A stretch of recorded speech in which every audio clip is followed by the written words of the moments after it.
Hello everyone, this is Ruby Saroj. Welcome to my new channel Learn with Ruby Saroj. आज मैं आप लोगों के बीच चैप्टर नंबर 11 महासागरीय उच्चावच से जितने भी इम्पोर्टेंट क्वेश्चन बन रहे हैं मैं आपके बीच लेके आई हूँ। आइए आप मेरे साथ रिवीजन करिए क्योंकि एग्ज़ाम पास में है, रिवीजन करना मस्ट है। तो आइए स्टार्ट करते हैं।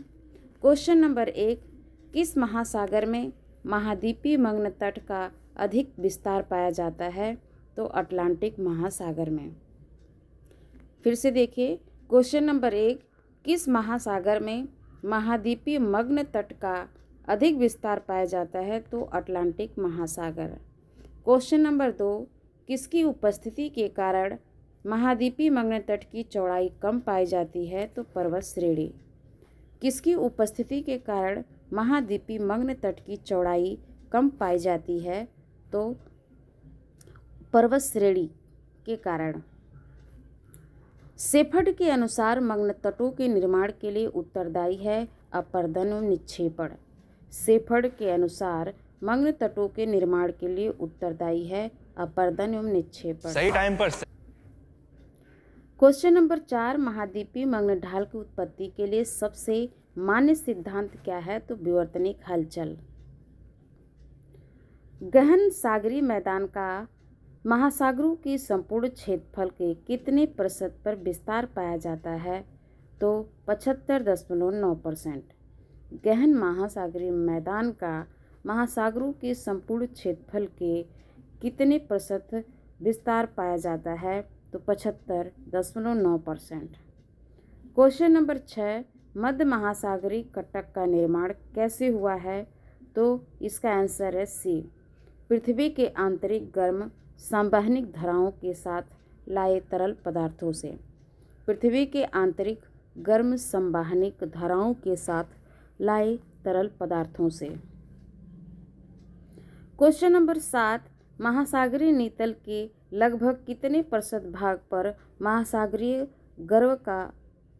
गर्त का विस्तार है? तो यहाँ गर्त है, गर्व नहीं है। महासागरीय नीतल के लगभग कितने प्रतिशत भाग पर महासागरीय गर्त का विस्तार है? तो 7%। महासागरीय खाइयों का निम्नलिखित में से कौन सा एक अनुक्रम उनका गहराई के वर्धमान क्रम है? तो एल्यूसियन खाई, न्यू हेब्राइड्स खाई, मिंडनाओ खाई। तो जो महासागरीय खाइयों का निम्नलिखित में कौन सा अनुक्रम उनकी गहराइयों के वर्धमान क्रम में है?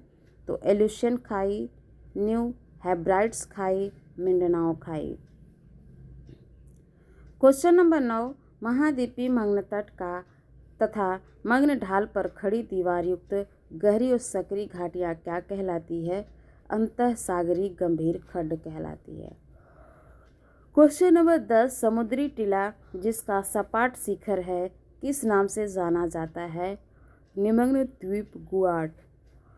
समुद्री टीला जिसका सपाट शिखर है किस नाम से जाना जाता है? निमग्न द्वीप गुआट। क्वेश्चन नंबर 11, सीमांत बेरिंग सागर किसका भाग है? तो प्रशांत महासागर का। प्रशांत महासागर में सबसे कम चौड़ाई के महाद्वीपीय मग्न तट पाए जाते हैं? तो दक्षिण अमेरिका के तट पर। क्वेश्चन नंबर 13, एल्बेट्रास पठार स्थित है, कहाँ पे स्थित है? तो पूर्व प्रशांत महासागर में। क्वेश्चन नंबर 14, नागरफोक द्वीपीय कटक किस महासागर में अवस्थित है? नागरफोक द्वीपीय कटक दक्षिणी प्रशांत महासागर में अवस्थित है। प्रशांत महासागर का सबसे गहरा गर्त कौन सा है? तो मिंडनाओ गर्त। प्रशांत महासागर का सबसे सही टाइम पर। मिंडनाओ गर्त है। क्वेश्चन नंबर 16, टोंगा कर्माडेक गर्त किस महासागर में स्थित है? तो प्रशांत महासागर। तो प्रशांत महासागर में सबसे गहरा मिंडनाओ गर्त है और टोंगा कर्माडेक गर्त भी प्रशांत महासागर में है। क्वेश्चन नंबर 17, मेलानेशिया द्वीप समूह में कौन सा शामिल नहीं है? तो मार्शल द्वीप। मेलानेशिया द्वीप समूह में कौन सा शामिल नहीं है? तो मार्शल द्वीप नहीं शामिल। उसमें सोलोमन द्वीप, न्यू हेब्राइड्स, फिजी द्वीप। सोलोमन द्वीप, न्यू हेब्राइड्स, फिजी द्वीप शामिल हैं। प्रशांत महासागर के किस भाग में द्वीपों का अभाव है? तो प्रशांत महासागर के उत्तरी पूर्वी भाग में द्वीपों का अभाव है। क्वेश्चन नंबर 19, महाद्वीपीय मग्न तट ग्रांड बैंक तथा डांगर बैंक किस महासागर में स्थित है? तो उत्तरी अटलांटिक में। महाद्वीपीय मग्न तट ग्रांड बैंक तथा डांगर बैंक किस महासागर में स्थित है? तो उत्तरी अटलांटिक में। अंध महासागर की तली स्थलाकृति में केंद्रीय ए आकृति के कटक की प्रमुखता है। इसका विस्तार कहाँ कहाँ तक है? आइसलैंड के से बोवेट द्वीप तक है। क्वेश्चन नंबर 21, टेलीग्राफ पठार भाग है उत्तरी अटलांटिक कटक का। क्वेश्चन नंबर 22, कौन मध्य अटलांटिक कटक का भाग नहीं है? तो कारगुलेन गासबर्ग कटक।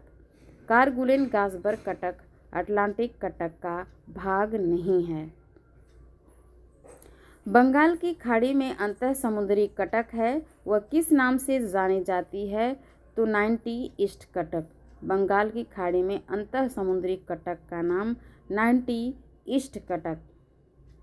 हिंद महासागर की तली पर निम्न में से जो सबसे लंबी कटक है वह है 90 अंश पूर्व कटक।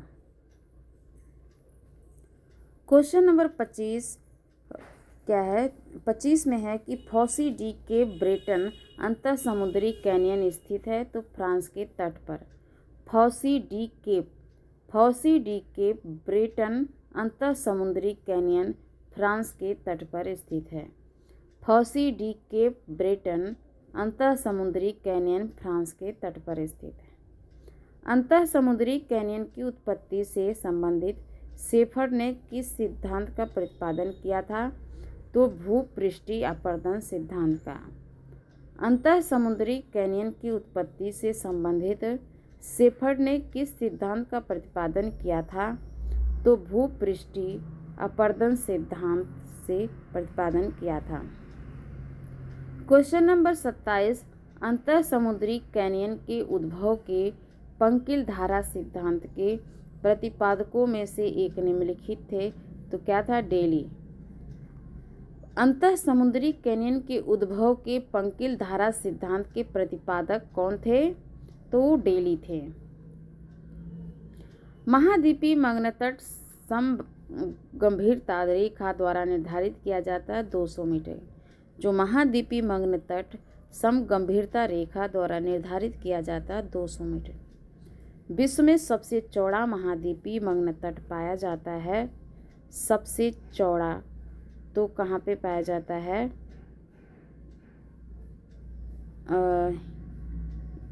ये नॉर्वे के आर्कटिक तट के समीप। इस क्वेश्चन को देख लीजिएगा। क्वेश्चन नंबर 30, डॉल्फिन उभार मध्य अटलांटिक कटक का वह भाग है जो अवस्थित है आइसलैंड और स्कॉटलैंड के मध्य में। डॉल्फिन उभार मध्य अटलांटिक कटक का वह भाग है जो अवस्थित है कहाँ पे? आइसलैंड और स्कॉटलैंड के मध्य में। क्वेश्चन नंबर 31, निम्न में से कौन महासागरीय नितल की भू रचना का सही क्रम है? तो कह रहे कि महाद्वीपीय मग्न तट, महाद्वीपीय मग्न ढाल, महाद्वीपीय उभार बीतल मैदान। महाद्वीपीय मग्न तट, महाद्वीपीय मग्न ढाल, महाद्वीपीय उभार बीतल मैदान। तो ये सही क्रम है। मग्न तट, मग्न ढाल, उभार, बीतल मैदान। निम्नलिखित कथनों पर विचार कीजिए, तो इसमें कौन सही है? तो कह रहे पहला और तीसरा। महाद्वीपीय मग्न तट महाद्वीपीय चबूतरे का विस्तृत भाग है। जो महाद्वीपीय मग्न तट है महाद्वीपीय चबूतरे का विस्तृत भाग है। तीसरा, महाद्वीपीय मग्न तट सागरीय अपरदन एवं नदी जमाव के प्रतिफल हैं। तो इस प्रकार 33 का 1 3 सही है। क्वेश्चन नंबर 34, इसे मिलान करना है, तो मिलान में करना है। एलुशियन गर्त कहाँ पे है? तो एलुशियन गर्त उत्तरी प्रशांत महासागर में है। एलुशियन गर्त उत्तरी प्रशांत महासागर में। टोंगा गर्त दक्षिणी प्रशांत महासागर में। उत्तरी प्रशांत दक्षिणी, जो दक्षिणी है टोंगा, जो है कि दक्षिणी प्रशांत टोंगा, टोंगा दक्षिणी, टोंगा दक्षिणी। दक्षिणी प्रशांत महासागर में टोंगा गर्त, एल्यूशियन गर्त उत्तरी प्रशांत महासागर में, सुंडा गर्त हिंद महासागर में और मिंडनाओ गर्त अटलांटिक महासागर में। जो मिंडनाओ गर्त हो कहाँ पे है, तो अटलांटिक मिंडनाओ गर्त अटलांटिक महासागर में है। मिंडनाओ गर्त अटलांटिक महासागर में है। मिंडनाओ गर्त अटलांटिक महासागर में, सुंडा गर्त हिंद महासागर में, टोंगा गर्त दक्षिणी प्रशांत, एल्यूशियन गर्त उत्तरी प्रशांत में स्थित है। फिर इसके बाद क्वेश्चन नंबर 35 में है कि कथन पर विचार कीजिए कौन सा सही है। तो इसका पहला दोनों सही है। पहला है मध्य अटलांटिक कटक आइसलैंड में समुद्र तल से ऊपर उठा है। जो मध्य अटलांटिक कटक है आइसलैंड में समुद्र तल से ऊपर उठा है। सैन एंड्रियास भ्रंश रूपांतरण भ्रंश है। तो इस प्रकार 35 का सी सही है। क्वेश्चन नंबर 36, इसमें जो है कि मिलान करना है कौन सा सही है। तो 36 का बी सही है। जो टेलीग्राफ पठार है वो कहाँ पे स्थित है, तो उत्तरी अटलांटिक कटक में। टेलीग्राफ पठार उत्तरी अटलांटिक महासागर में है। और कर्माडेक खाई कहाँ पे है, दक्षिणी प्रशांत में। कर्माडेक और टोंगा गर्त दक्षिणी प्रशांत महासागर में है।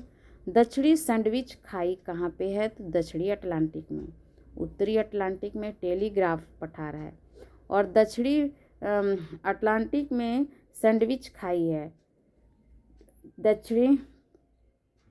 दक्षिणी सैंडविच खाई है।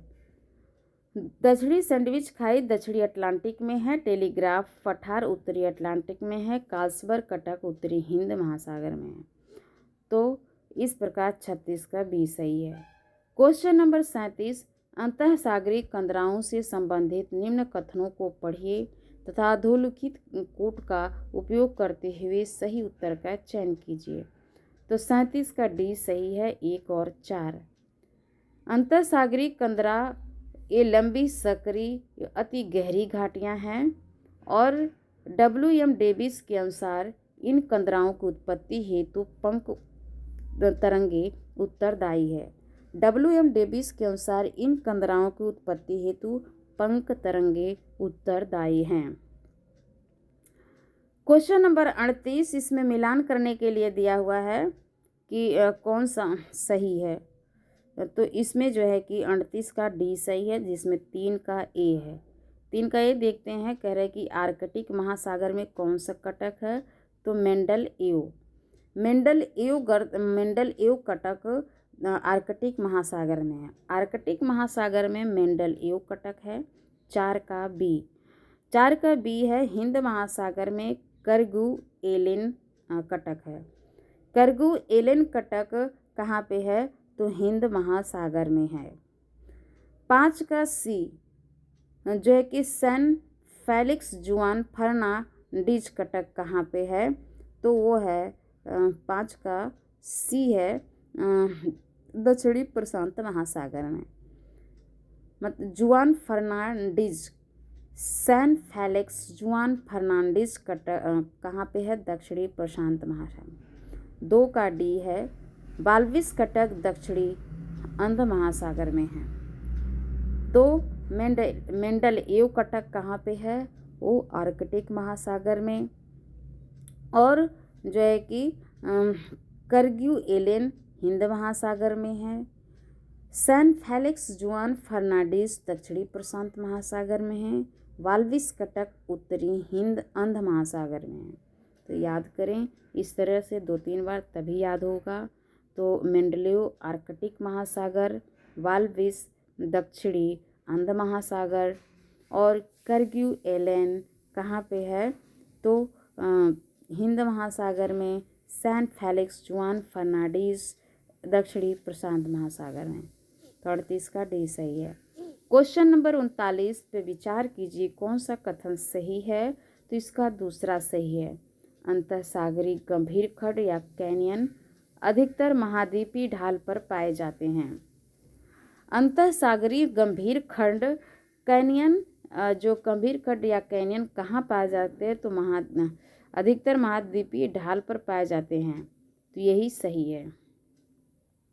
ये हो गया क्वेश्चन नंबर 39 का बी।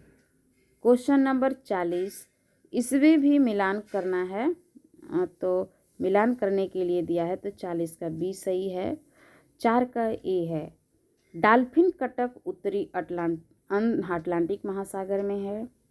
आप इसे याद रखें क्योंकि बार बार यहाँ से पूछा जाता है।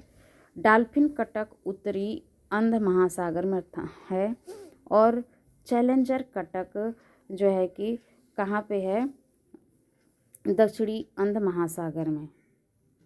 दक्षिणी अंध महासागर में चैलेंजर कटक है और सैंडविच कटक है, और डॉल्फिन कटक उत्तरी अंध महासागर में और टेलीग्राफिक पठार भी उत्तरी अटलांटिक महासागर में है। फिर इसके बाद जो है लकादिव चागोस कटक कहाँ पे है, अरब सागर में। लकादिव चागोस कटक अरब सागर में है। लकादिव चागोस कटक अरब सागर में है। 2 का डी। करगुलन गासबर्ग कटक हिंद महासागर में। करगुलन कासबर्ग कटक हिंद महासागर में है। करगुलन कासबर्ग कटक कहाँ पे है, हिंद महासागर में है। निम्नलिखित कथनों पर विचार कीजिए। कह रहे कि उपरोक्त कथनों में से कौन से कथन सही है, तो कह रहे कि जो सही है इसमें 1, 2, 3, 4 सभी सही हैं। कह रहे कि जहाँ पर वलित पर्वत समुद्र तट के समांतर तथा सन्निकट होते हैं, महाद्वीपीय शेल्फ संकरे अथवा अविद्यमान होते हैं। महाद्वीपीय शेल्फ की औसत गहराई 100 मीटर होती है। अंतःसागरीय समीर खंड कैनियन अधिकतर महाद्वीपीय ढाल पर पाए जाते हैं। अंतःसागरीय सपाट शीर्ष पर्वत गायॉट कहलाते हैं। 41 का ए सही है। 42 का भी है, इसमें मिलान करना है, तो इसमें अभी आप पढ़े थे जो मिंडनाओ गर्त कहाँ पे है, वो प्रशांत महासागर में है। फिर इसके बाद सुंडा गर्त कहाँ पे, हिंद महासागर में है। फिर इसके बाद प्यूर्टो रिको कटक अटलांटिक महासागर में है। माटापान कटक कहाँ पे है, तो भूमध्य सागर में है। माटापान कहाँ पे है, तो भूमध्य सागर में है। तो इस प्रकार 42 का जो है ए सही है। अब कथन और कारण दिए हुए हैं, इसमें कौन सा कथन सही है कौन सा गलत है, इसको हम आपके बीच में बताएंगे। तो सबसे पहले देखिए, इसमें ये कथन देख लीजिए कि ए में ए आर दोनों सही है, ठीक है। ए आर दोनों सही है तो उसको जो है कि ए आर दोनों सही, आर ए का सही व्याख्या, पर यही कथन बार बार इसमें देखना है। फिर इसके बाद जो है कि दूसरा कि यार दोनों सही है परंतु आर ए की सही व्याख्या करता है, तो ये चीज़ देखना है। तो 43 का कौन सा सही है, ऐसे सभी देखना है। 43 का कौन सही है, तो 43 का इसमें बी है। जैसे बी है तो देख लीजिए ए आर दोनों सही है, आर ए की सही व्याख्या नहीं करता। दोनों सही है तो इसे हम लोग पढ़ लेते हैं। अंतःसागरीय कैनियन महासागरीय सतह पर स्थित गहरी गार्ज होती है। और कथन आर है कि वे मुख्यतः महाद्वीपीय शेल्फ ढाल तथा छोटी पहाड़ी तक ही सीमित होती है। तो इस प्रकार ए आर दोनों सही है परंतु आर ए की सही व्याख्या नहीं करती है। क्वेश्चन नंबर 44 है। 44 में का कौन सही है, तो इसमें डी सही है। 44 का क्या है, डी सही है। तो इसमें ए गलत है, आर सही है। ये गलत है, आर सही है। तो आर सही, उसी को देख लेते। ढाल का जो कोण है 20 से 25 डिग्री तक विचलित होता है। क्वेश्चन नंबर 45 का कह रहे सी सही है, ए सही, आर गलत है। महाद्वीपीय शेल्फ मुख्यतः भूमि पर पाए जाने वाले चट्टानों से प्राप्त अवसादों से ढका रहता है। महाद्वीपीय शेल्फ मुख्यतः भूमि पर पाए जाने वाली चट्टानों से प्राप्त अवसादों से ढका रहता है। क्वेश्चन नंबर 46 क्या है, 46 का बी है, जिसमें 46 का बी में क्या है कि ए आर दोनों से आर की सही व्याख्या नहीं है। अगाध महासागरीय मैदान के पार्श्वों एवं मध्य में महासागरीय कटक या श्रेणियाँ पाई जाती है। महाद्वीपीय ढाल के बाद ही वास्तविक महासागरीय बेसिन प्रारंभ होते हैं। तो इस प्रकार से जो है कि ए आर दोनों सही है, पर जो है कि आर ए का सही व्याख्या नहीं करता है। क्वेश्चन नंबर 47 में भी बी सही है, तो ए आर दोनों से आर ए की सही व्याख्या नहीं है। तो सही वाला देखते हैं। महाद्वीपीय शेल्फ तट रेखा एवं महाद्वीपीय ढाल के बीच फैला हुआ समुद्र की ओर का तीव्र ढाल होता है। गहरे समुद्री किनारों से महाद्वीपों की उत्पत्ति अचानक नहीं बल्कि क्रमशः संभव हो सकी है। तो इस प्रकार 47 का बी सही है। यार दोनों से यार की सही व्याख्या नहीं करता है। अब विगत वर्षों में पूछे गए प्रश्न है, इसको देख लेते हैं, इम्पॉर्टेंट है। देखिए, इसमें मिलान करने के लिए दिया से है। तो 2018 में पहला में क्या दिया है, तो इसमें पहला का ए ही है, जिसमें कार्लसबर्ग कटक हिंद महासागर में है, याद रखना है इसे। मध्य अटलांटिक कटक अटलांटिक महासागर में है। ईस्ट पैसिफिक राइज प्रशांत महासागर में है। अंटार्कटिक कटक अंटार्कटिक महासागर में है, अंटार्कटिक महासागर में है। क्वेश्चन नंबर 2, अंतः समुद्री कैनियन के उद्गम पर अबिलता धारा सिद्धांत का विद्वान प्रतिपादक कौन है, तो डेली है। अबिलता धारा, देखिए बार इसे याद रखें, अंतः समुद्री कैनियन के उद्गम पर अबिलता धारा सिद्धांत का विद्वान प्रतिपादक कौन है, तो डेली है। फिर इसमें मिलान करने के लिए दे दिया है, जो टोंगा गर्त है 10,880, टोंगा गर्त की गहराई 10,880 है। क्यूरिल का 10,500, क्यूरिल 10,500 है और टोंगा का 10,880 है। फिलीपींस का 7,760 है, 7,760 है फिलीपींस का।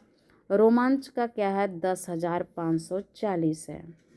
तो याद रखिए, जो टोंगा गर्त है उसकी गहराई 10,880, क्यूरिल का 10,500, फिलीपींस का 7,760 और रोमांस का जो कि 10,540, जो रोमांच गर्त है, रोमांच ये 10,540, फिलीपींस का 7,760, क्यूरिल का 10,500, टोंगा का 10,880। फिर इसके बाद ये तीसरा का बी सही है। चौथा का वितलीय मैदानों की सामान्य गहराई किनके बीच होती है। वितलीय मैदानों की सामान्य गहराई 3600 क्या है, 3,000 से 6,000 मीटर है। 4 का सी है, 3,000 से 6,000 मीटर के बीच है। जून में पूछा गया था कि को मिलान करने के लिए दिया है। चैलेंजर कटक कहाँ पे है, दक्षिणी अटलांटिक कटक में है। और दक्षिणी अटलांटिक कटक में आप ये भी याद रखें कि सैंडविच कटक है। और उत्तरी अटलांटिक कटक में क्या है, तो उत्तरी अटलांटिक में रोमांस कटक है। कौन, रोमांस, तो दूसरा का सी है ना। तो रोमांस कटक उत्तरी अटलांटिक में है और टेलीग्राफिक पठार भी है, आप याद टेलीग्राफिक ये कहाँ पे, उत्तरी अटलांटिक में। नैरस कटक जो है कि दक्षिणी प्रशांत में। रोमांस और नैरस, रोमांस उत्तरी अटलांटिक में, लेकिन नैरस दक्षिणी प्रशांत महासागर में है। जैसे टोंगा गर्त है दक्षिणी प्रशांत में, उसी तरह से नैरस भी दक्षिणी प्रशांत में। आल्ड्रिक कटक कहाँ पे है, तो उत्तर प्रशांत में है। आल्ड्रिक कटक उत्तर प्रशांत, तो 5 का बी है। चैलेंजर कटक दक्षिणी अटलांटिक, आल्ड्रिक कटक उत्तरी प्रशांत, रोमांस उत्तर कहाँ पे है, उत्तरी अटलांटिक, नैरस दक्षिणी प्रशांत। इस प्रकार बी सही है। अब इसमें मिलान करने के लिए दिया हुआ है, जो समुद्र तली है वो बेंथिक प्रोविंस में है, बेंथिक प्रोविंस। और समुद्री जल का सतह स्तर एपिलॉजिक जोन है। समुद्र जल का सतह स्तर लॉजिक जोन है। गहरी समुद्र खाई हेडल पेलॉजिक निक्षेप है। समुद्री जल स्तंभ जो है कि ये क्या है, पैजलिक प्रोविंस है। तो इसमें इसे 2-3 बार पढ़ने पे ही याद होगा। समुद्र तली में क्या है, बेंथिक प्रोविंस निक्षेप। समुद्र जल का सतह स्तर एपी पेलाजिक जोन। गहरी समुद्र खाई में हेडल पेलाजिक निक्षेप। समुद्र जल स्तंभ में पैजलिक प्रोविंस। इस तरीके से याद रखें। क्वेश्चन नंबर 7 कह रहे हैं कि कौन महाद्वीपीय ढाल का सही औसत ढाल कोण है, तो 4 अंश। तो 7 का बी सही है।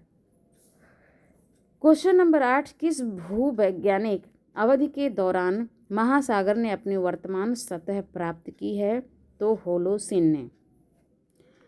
होलोसीन भूवैज्ञानिक अवधि के दौरान महासागर ने अपनी वर्तमान सतह प्राप्त की है। 9 का अटलांटिक महासागर के तल से मध्य अटलांटिक कटक की ऊंचाई के संबंध में निम्नलिखित में से कौन सा कथन सही है, तो करीब 3 किलोमीटर ऊपर है। अटलांटिक महासागर के तल से मध्य अटलांटिक कटक की ऊंचाई के संबंध में कौन सा कथन सही है, तो करीब 3 किलोमीटर ऊपर है।